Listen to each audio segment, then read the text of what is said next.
Good morning.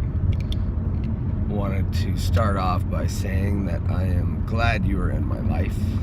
You're all amazing people and I love you. Today I am on my way to Overton, a little outside of Vegas, but super excited. My son is in JROTC for the Army, and I figured, I knew that was going to happen. I mean, you come from the family that I come from. It's filled with heroes and people that sacrifice themselves. So I knew it was coming. There was no fighting it.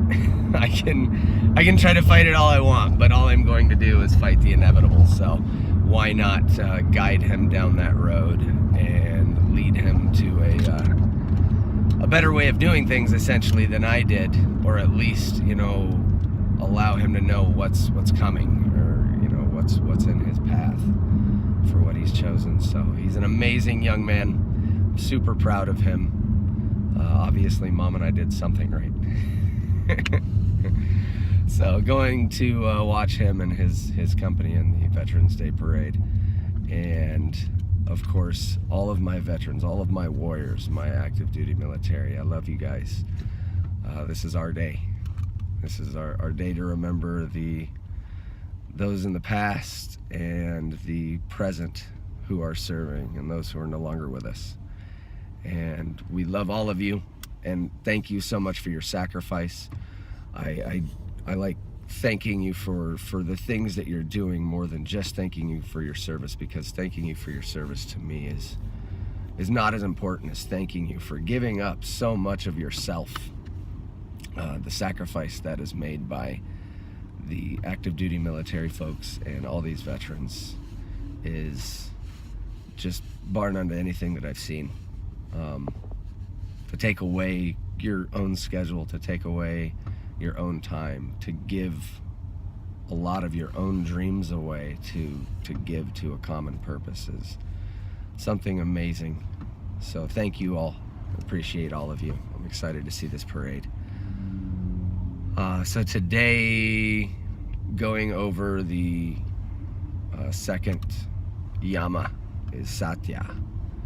And if you break down the word, Satya means truthfulness in one's actions and reality.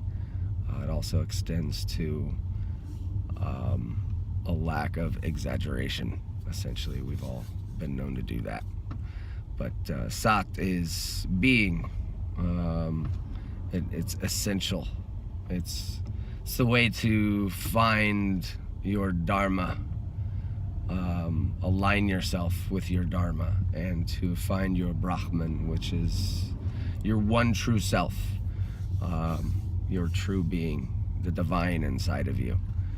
So it's non-lying, truthfulness, and of course, it extends to the outside world, but where it really resonates with me and where I had to really work on myself was with myself, as far as being truthful.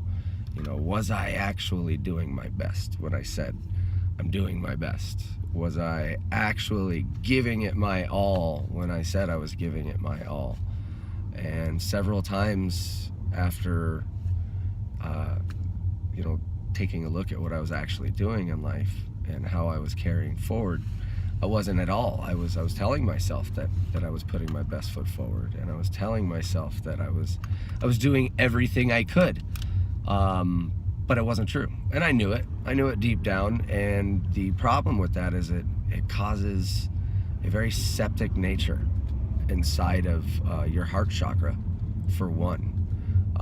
And having that closed is horrible, because then it just skews your connection to other people in the outside world. So that it just builds up a lot of stress, and not following it, especially with yourself, leads to himza, and himza is injury. And it happens all the time, because you'll tell yourself, yes, I did my best, and you didn't. And whenever you didn't, and you speak something that is not truthful, like you did your best, you're going to feel it right away. You know it. It resonates. You feel it in your gut. You feel it in your chest. So it's a very important one. It's one of the toughest ones. It really is. It was very, very tough for me at first, and you'll notice that once you start breaking it down, it'll happen in parts. You know, you'll be partly truthful with yourself, which will eventually lead to just letting go of whatever you're trying to cloud yourself with to make yourself feel better. And then once you finally release everything that you've been holding on to, all that sedentary thought and lifestyle, and you're completely honest with yourself and you don't skew your reality, it's amazing how freeing it is to just be one's true self, to be aligned with your Brahman. And it feels amazing. It really does. So yes, it is. It is inclusive with being truthful with other people and being honest in how we carry out our lives. But remember, like I said, how it resonates with me is it's also an introspective view. I know this is part of the yamas, which is an outward representation of how we interact with our environment. But one of the biggest ones and one of the toughest ones to work on is the internal Satya. Being truthful with yourself. Did you do everything you could?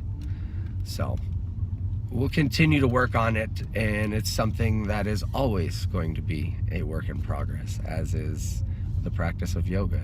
It's uni, you know, to unite or yoke, and it's a constant journey. It's a constant process that is very important to your enlightenment.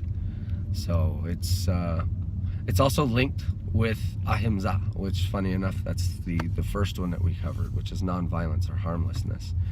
So one of the things with Satya and being truthful with yourself is once you delve in and you discover why you've been, you know, exaggerating, or why you've been lying to yourself, or why you've been telling yourself things that aren't true, you recognize it, you move forward, and ahimsa, you don't pound down on yourself. You don't grind down on yourself.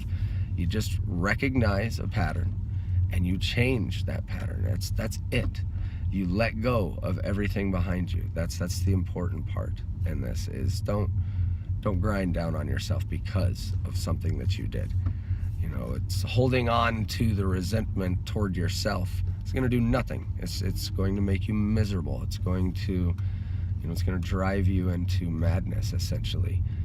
So my favorite saying is, I am under no obligation to be the person I was 5 minutes ago. If there's something you want to change in your life, change it. Don't look back.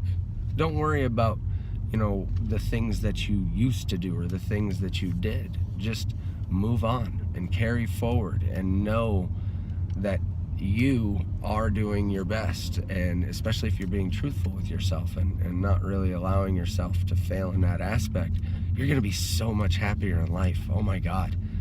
It's amazing the surrender points that I continue to find, and falling onto all of these releases really does free you up, and you can feel it. You can really feel it deep down in your soul, just how lightening it is. So we will all continue to practice this. We will do another video tomorrow, and if you guys need anything, of course, please hit me up, reach out. My email is leland.holgate.senior@gmail.com, and shoot me a message if you need anything. I love all of you guys. You are all beautiful people, and I'm so glad to have you in my life. All right, guys, namaste. Have an amazing day.